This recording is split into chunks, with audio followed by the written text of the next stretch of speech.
Baik, Ustaz, kita punya informasi yang satu ini, ada polisi di Jember, Jawa Timur memiliki cara unik untuk menyadarkan para pengguna knalpot bising. Ini yang banyak sekali kita temukan belakangan ini. Jadi ini cara yang dilakukan oleh polisi memang cukup unik agar para pelaku yang memasang knalpot bising tersebut tidak mengulangi lagi perbuatannya. Jadi selain ditilang, pelanggar juga diminta untuk memusnahkan knalpotnya. Inilah sejumlah sepeda motor yang terjaring razia knalpot bising di Jember, Jawa Timur. Tak hanya memberikan sanksi tilang, para pelanggar juga diminta memasang kembali knalpot motornya dengan standar pabrik. Namun tak berhenti di situ saja, para pelanggar juga diharuskan memusnahkan knalpot bising mereka dengan palu sebelum diizinkan membawa pulang motornya.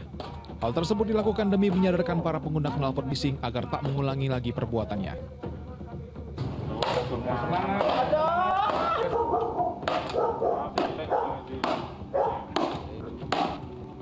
Memupuk kesadaran mereka, jadi biar mereka sadar bahwasanya dia ini dampak dari knalpot brong ini luar biasa sekali, makanya biar mereka merasakan dan mereka juga berjanji tidak akan mengulangi lagi.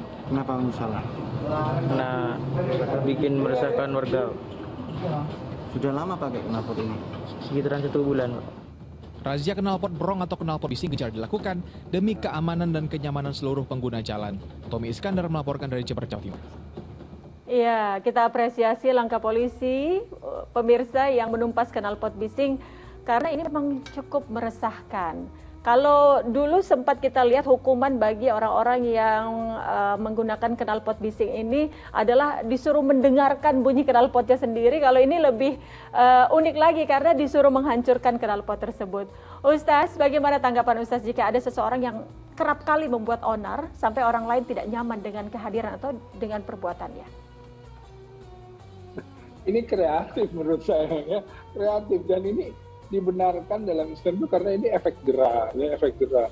Kalau disuruh mendengarkan knalpotnya sendiri gitu ke kupingnya, kan sebetulnya bisa jadi dia kupingnya sakit atau nanti juga setelah dengerin ya dia terus aja dia lagi nggak di.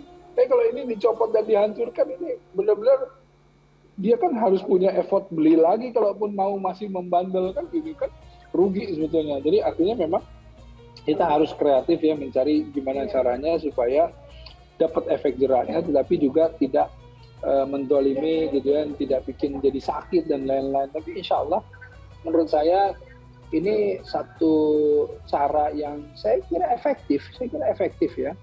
Jadi anak-anak tersebut atau orang-orang yang pakai knalpot bising tersebut kemudian ditangkap, kemudian disuruh untuk menghancurkan knalpot bisingnya gitu ya, ganti dengan knalpot yang memang tidak ada polusi suara dan lain-lainnya, dan ini akan lebih diterima sama masyarakat juga. Kalau masyarakatnya juga bersama-sama ya sebetulnya melakukan pengaduan gitu ya, ini bisa terjaga loh. Kadang-kadang masyarakat itu juga sampai akhirnya capek gitu ya, ada orang yang knalpot bising dilarang gitu, kan selalu tuh di kompleks-kompleks juga ada gitu. Yang pakai knalpot bisingnya warganya sendiri, kan bingung akhirnya orang-orang gitu. Nah inilah jadi masalah. Tapi saya kira ini satu cara yang kreatif lah ya. Mudah-mudahan masyarakat sadarlah bahwa knalpot bising ini merugikan masyarakat, terutama orang-orang tua yang mau istirahat dan lain-lain. Ya. Ustaz, bagaimana Islam mengajarkan kita untuk menegur? Kan tadi Ustaz bilang kita bisa melaporkan begitu. Atau mungkin ada cara lain bagaimana caranya kita menegur atau memperingatkan orang lain yang kerap mengganggu kepentingan umum? Ya, itu dia. Pertama, biani itu dengan tangannya atau dengan kekuasaan. Jadi orang-orang yang punya kekuasaan, yang punya jabatan, yang punya kemampuan untuk menegur dengan sistem, dengan adanya hukum, dengan menegakkan yang namanya kewenangannya, ya lakukan dengan cara itu. Tapi kalau enggak ya lakukan dengan misalnya lisan itu dengan pembicara dengan dia menasehati, dia dengan memberitahu gitu ya, dengan cara yang baik dia ngasih tahu. Nah kan selemah-lemahnya iman tuh kalau nggak bisa, saya nggak punya kekuasaan untuk itu, nggak bisa ngomong juga, takut segala macam.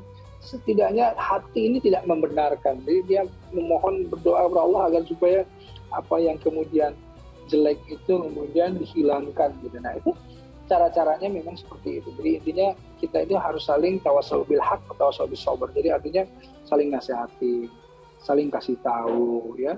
Dari mulai lingkungan yang terkecil, makanya yang paling efektif kan dari lingkungan terkecil itu dari rumah.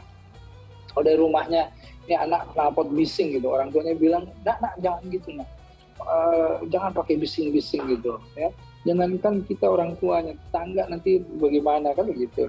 Dari rumah, dari lingkungan misalnya, di lingkungan ini nggak boleh ada knalpot bising. Nah ini terus sampai nanti di jalan ada polisi, nah itu akan lebih memudahkan. Jadi sistemnya kita saling menasehati, kurang lebih seperti itu.